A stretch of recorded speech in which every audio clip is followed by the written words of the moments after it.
विद्यार्थियों, अजंता कला को आगे बढ़ाते हुए आज अजंता की गुफा संख्या 17 का अध्ययन करेंगे। अजंता की गुफा संख्या 17 गुफा नंबर 16 की तरह गुफा संख्या 17 की वाकाटक राजा हरिसेन के मंडलाधीश ने निर्मित कराई थी। इस गुफा के चित्र 16वीं गुफा के बाद के हैं। डॉक्टर वर्गेस ने इस गुफा में लगभग 31 दृश्य चित्रों का वर्णन किया है, परंतु अब बहुत ही कम चित्र प्राप्त हैं। इस गुफा संख्या में प्रवेश करते ही बरामदे की दीवार पर सुंदर चित्रण हैं, अब नष्ट हो चुके हैं। द्वार के दोनों ओर बुद्ध की मुकुट मात्र बचे हैं। इस गुफा की छत में सुंदर आलेखन बनाए गए हैं। इस गुफा के अंदर अनेक विभिन्न प्रकार के सुंदर चित्र बनाए गए हैं, जिसमें नलगिरी नामक हाथी के आक्रमण के कई दृश्य हैं। इन दृश्यों के रंग धूमिल पड़ गए हैं, प्लास्टर उखड़ गया है। यहाँ पर एक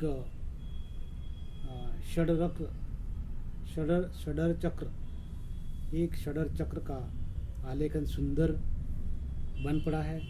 इस षडर चक्र के केंद्र में अनेक प्रकार की आकृतियां हैं। इस दृश्य चित्र में कई चित्र जैसे बाजार, उद्यान, गोष्ठी आदि के दृश्य हैं। दृश्य के किनारे सर्पाकार नदी का बाढ़ युक्त प्रवाह है, जिस प्रवाह से लोग भाग रहे हैं। यह चित्र तिब्बती कला के समान हैं। इसी गुफा में अनेक महत्वपूर्ण चित्र जातक कथाओं के चित्र अंकित हैं, जिसमें छदन जातक, महाहंस जातक, महिष जातक, मृग जातक, शिवी जातक, सुसोम जातक, सिंहलावदान जातक, श्याम जातक, विलासी का वैराग्य, हंसों की घबराहट, कृतज्ञ पर करुणा, सर्वमिग जातक, बंदर और भैंसा, मात्र भक्त हाथी, नर भक्ति स्वदास आदि कई तरह की कथाओं के चित्रण वर्णन इस गुफा में चित्रित हैं। इस गुफा में मात्र पोषक कथा में एक बार बुद्ध देव श्वेत हाथी के रूप में अवतीर्ण हुए। उनको पकड़कर काशीराज के पास लाया गया, परंतु यहाँ उन्होंने अपनी माँ के वियोग में दाना पानी छोड़ दिया। काशीराज को जब यह पता चला कि तब उन्होंने श्वेत हाथी को पुनः जंगल में छोड़ दिया। इस जातक कथा के अंकन में चित्रकार ने माँ से पुनः मिलन की दशा को बड़ी मार्मिक दृष्टि से चित्रित किया है। इस दृश्य के अंतिम भाग में श्वेत गज अपनी अंधी माँ को सूंड से दुलारते हुए दर्शाया गया है। इस गुफा में मार विजय का भव्य चित्र अंकित है। इसमें भगवान बुद्ध धर्म चक्र प्रवर्तन मुद्रा में ध्यानमग्न हैं। चारों ओर भक्तजन की भीड़ है। यह सभी भक्त वस्त्राभूषण से सजे हुए हैं। सभी वस्त्राभूषणों से सजे हुए हैं। कुछ व्यक्ति हाथी पर सवार हैं। अपनी सखियों के साथ दर्पण में मुख निहारती एक स्त्री अपने सौंदर्य के लिए विख्यात है। आगे इसी गुफा में वैशांतर जातक की कथा को बोधिसत्व राजा भावपूर्ण हस्तमुद्रा धारण किए आसन पर बैठा है। सम्मुख एक भिक्षुक अपने बद्ध दांत निकाले कुछ याचना कर रहा है। उसकी याचना से राज परिवार चिंतित है। यह भिक्षु राजा की दानशीलता का यश सुनकर एक यज्ञ में बलि के लिए उसके राजकुमार पुत्र को भिक्षा में प्राप्त करने आया है। राजकुमार तैयार हैं।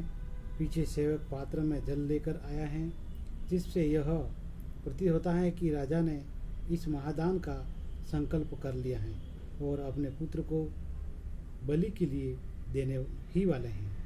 इस चित्र में हस्त मुद्राएं तथा नेत्रों के भाव उभर कर बन पड़े हैं। एक दृश्य अन्य दृश्य में सैकड़ों चेहरों को अंकित किया गया है। इस चित्र में सुंदरियों के दल का तथा सवारियों राज्याभिषेक आदि के हैं। इसी चित्र में डाकिनियों का युद्ध भी विशेष महत्व का है। गुफा नंबर 17 में विश्व विख्यात चित्र राहुल समर्पण नामक अंकित है। इस चित्र में भगवान बुद्धत्व प्राप्ति के पश्चात यशोधरा से मिलन दृश्य दिखाया गया है। बुद्ध देव ज्ञान प्राप्ति के पश्चात कपिल वस्तु पदार्थ हैं। ये यशोधरा के द्वार पर याचक के रूप में आते हैं। यशोधरा भिक्षा में अपने जीवन आराध्य देव को पुत्र राहुल जैसी एकमात्र निधि से बढ़कर और क्या दे सकती थी। यशोधरा भगवान के सम्मुख राहुल को समर्पण कर देती हैं दर्शाया गया है चित्र में। यहाँ भगवान बुद्ध को अन्य आकृतियों से बड़ा बनाया गया है। इसका कारण यह है कि भगवान बुद्ध साधारण मानव से महान थे, अतः उन जैसी महान आत्मा को विशाल रूप देकर उनकी महानता को स्थापित किया गया है। इसी गुफा में एक अन्य दृश्य में सिंहलावदान का है, जिसमें सिंहल के यात्रियों का समुद्र में पोत टूट जाने पर राक्षस जाति के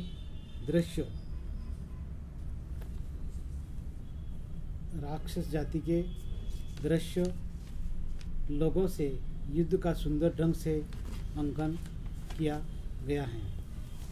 इसी युद्ध की गति, आकृति, भंगिमाओं तथा अस्त्र शस्त्र सुंदर बनाए गए हैं। इसी गुफा में महाहंस जातक कथा पर आधारित चित्र हैं। अपने चित्रकारों ने अपना अनुपम वर्ण विधान के कारण अंतर्राष्ट्रीय ख्याति प्राप्त कर लिया है। इस चित्र के में वे भगवान बुद्ध को एक जन्म में स्वर्ण हंस के रूप में अवतीर्ण होते हैं। इसी समय काशीराज की रानी खेम ने स्वप्न में स्वर्ण हंस देखे। इस कारण राज्ञा से सेवकों ने स्वर्ण हंस रूपी बुद्ध एवं सुमुख हंस को पकड़कर काशीराज की सेवा में प्रस्तुत किया। काशीराज की सभा में स्वर्ण हंस राजा को उपदेश देता है और काशीराज भगवान बुद्ध को सिंहासन पर बैठाते हैं और उनसे उपदेश ग्रहण करते हैं। काशीराज उस सुमुख हंस सहित भगवान बुद्ध को छोड़ देते हैं, यहाँ से चित्रकूट की ओर चले जाते हैं। इस चित्र में अजंता की कला का वर्ण विधान सर्वोच्च शिखर पर पहुंच गया है और यहाँ लाल, सफ़ेद तथा गहरे रंगों का संतुलन उल्लेखनीय है। विद्यार्थियों, अजंता की गुफाओं में गुफा नंबर 17 का वर्णन